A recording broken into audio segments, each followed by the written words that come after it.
Welcome to another exciting episode of the Million Dollar Peddlers. I'm Papergoy. And I'm Mr. Magazine. Mr. Magazine, as you know, I went to Springfield this past week, and I ended up talking with the gentleman out there, and I'm going to give you some numbers that he gave me. He sells seashells by the seashore. No, he sells shoes. Almost as good. Like sneakers or shoes or name brands or... He's asking $10 a shoe. Okay. So I don't know how name brand these could possibly be. Knockoffs or not name brand, yes. Yeah. So he's selling shoes for $10 a shoe. He has a few other things there, but I would say 90% of his business is shoes. Okay. And he was sharing his numbers with me, and he talked about a 3-day show that he went to that he did $3,000 at for a 3-day show. Okay. And he was talking about at the show that somebody was really hassling him for a cut in price, and they wanted to buy some shoes from him for $5 each. And he said, I can't do that. Right. I pay more than that. So he's not making a lot of money. So he didn't tell me what he was paying for him, but he's paying more than $5. And I don't think he's paying $5.01. Probably six. I was just going to say $6. So if he made $3,000, he sold how many pairs of shoes? Assuming he just sold shoes. 300. 300 pairs of shoes. If he pays $6, what did he put into them? Well, he's got made $4.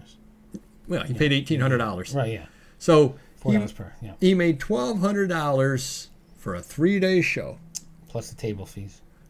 $150 table fee. So he's at $1,050. He told me, and I don't have any reason to disbelieve him, that it takes him 3 hours to set his entire table up and 3 hours to break it all down. So he's got 6 hours in setup and breakdown time. Yep. And I don't know what the hours of the show are, but most of them are at least 6 hours, 3 days, 18 hours there. It's a lot of time. Him and his wife. So you got 2 people. And they sleep in the van because it was a far enough show that they didn't want to drive back home. So you got gas there and you sleep in the van. I'm not saying it's not worth it, but he's definitely not lighting it up. And that was when I'm starting to run the numbers and starting to get down. And that was an outdoor show. It happened to be a nice weekend as far as weather goes. What happens if you commit to that show and then it's rainy all weekend? You're probably come close to losing some money. Yeah. Or not making very much at all. Why am I sharing that story, Mr. Magazine? Because you're going to do a show? Yes, because I'm going to sell sneakers. Well, no, but you're setting up. No, nothing to do with that. Because I think sometimes those of us in the used paper, magazines, areas that we sell in don't really appreciate how good we have it. Because his cost of goods is 60%. Yeah. You're in the sports card area, you're paying 60%. You're in good comic books, you're paying 60%. You're paying more. Yeah. In those areas. Minimum. Yeah. Yeah. In those areas, if you are. People know what they have and they're going to sell it, they're going to get minimum 60 to 80 or even 90% nowadays on high-end stuff. Yep. So those are special areas. But you know, nobody's walking in with an Action Comic #1 and saying, give me $100. They're going, this sells for $1 million. I need $850 out of it. Right. Whatever. Yeah. Okay, that's fine. But with the stuff that we sell, how many things do you pay 60% on? I try not to, unless maybe if it's something in my collection or something that very rarely. Oh my God, this is so rare. And I think I did it with a Josh Allen rookie a couple years ago, and I paid $1,000 and sold it for $1,400 after fees. I made a couple $100. So I mean, you know, just because like I knew I could make some money, so making some money is better than no money. But normally I wouldn't pay that high a percentage. Yeah, and I think that we need, if you are in the secondhand trade, and again, that's why I could never do the retail arbitrage where you go to the various stores and you're buying stuff on clearance at $25 and send it off to Amazon and selling it for $75, and then you got the fees and you got this and you got that. Yeah. No, I can't do that. I don't. It's too much work to make money. Not that what we do isn't work, because it most certainly is, but it's a completely different kind of work, and the cost of goods is such a small part. Right.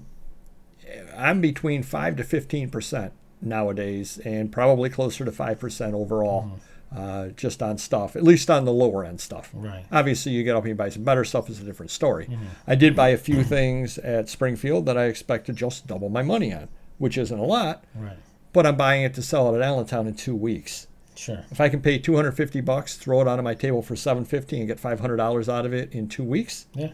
I'm fine with doing that. Sure. If that doesn't work, then I'll break it up and make really good money off it long term. Oh, yeah. Yeah. But I'd rather just buy it, leave it as it sits, flip it to somebody else, let them make the money, Yeah. and I double my money just for being in point A and point B. Because how many people attend both Allentown and Springfield? Not a lot. Not very Just many. because they're far enough apart. Yeah. Same thing if I came across a really good deal at a Rochester flea market. Well, you're not there if you're going to Allentown. You're probably not at the Rochester flea market to find it. Sure.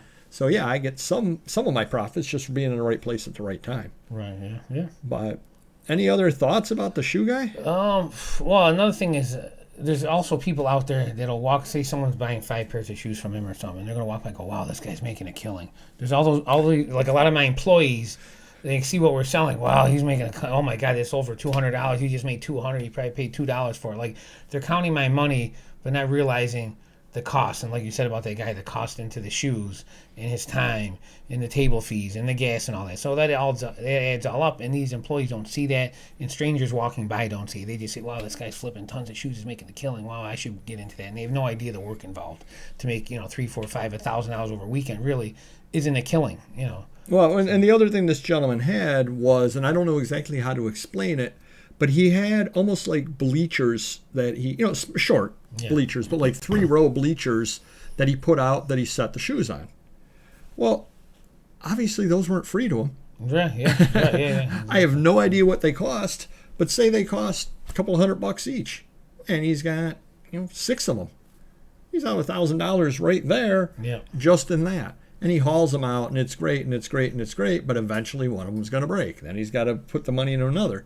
And I think that's one of the things that people don't understand with your situation. And I've got insurance as well, but you've got insurance. You've got permits you have to pay. Yeah. You've got this. You've got that. You've got workers' comp. You have to have the sprinkler company come in and inspect And okay, big deal. It's $150 twice a year, or whatever it is. This is $210. This is $150. This is you start adding all that up. Time after time after time, you got the dumpster. Not that I don't as well at my house, but mine is more tied into my, every house has one. You have a special dumpster just for the business. Well, even a secondhand dealer permit. Like, I know of other dealers that sell what I have, comics and sports. I know for a fact they don't have it because I'm not paying $350 every year. But I keep doing that because it's not worth not having it. All it takes is that one time I didn't have it. It was in between. I didn't get the permit in or something. And for 6 months, I couldn't buy technically, and I had to go get a lawyer. So it's really not worth the crap. So now I just pay what I got to pay, and it's just part of doing business every day. It is what it is. Yeah.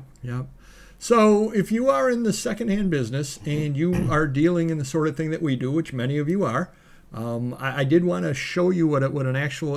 I'm not going to call him a brick and mortar because he doesn't obviously have a store, but he actually does set up. It doesn't just sell online. In fact, he doesn't sell online at all. Just the expenses that people like that have and the time involved. And again, that's, say it's a Friday, Saturday, Sunday show. Yeah. It's Friday night, Saturday night. He's away from home, sleeping in his van. Yeah, you're right. And he's also got not that you don't have to eat when you're home, right? But you're eating the food there, which is going to cost you a little more unless you do a barbecue kind of thing or a grill or whatever. Yeah. It's going to cost you a little more, even if you just run to McDonald's and grab something or other. Yeah. Well, and one thing you have to have too, which I don't, you have to want to do it. You have to enjoy something like that. Unless you're desperate and you need the money, that's your only opportunity, it's your only place to sell and make these things. But like, I don't enjoy the whole setup thing, putting stuff out for sale. And I did it when I was younger, and I just didn't enjoy it. It wasn't fun for me. So if it's not fun for you, and you don't need the money, you're probably not going to do it. If you can make the money elsewhere, but if you need the money or you're enjoying it, and I don't know how old he was, but I think a lot of people that are retired like doing it because it's like a hobby for them. If I make $300 or $800 or $1,000, great. I had fun doing it. I talk to people. I'm with my wife. I'm having some meals. Fine. But for me, that's not for me. You're going to try it out, and I'm sure you'll like it because you'll be talking to people and stuff and selling some stuff. So, Yeah. So hit the like button if you could. And again, we want to always keep our eyes and ears open when we're out there and bring you the stories of what other people are doing out there. So we'll see you next video. Take care. Bye-bye.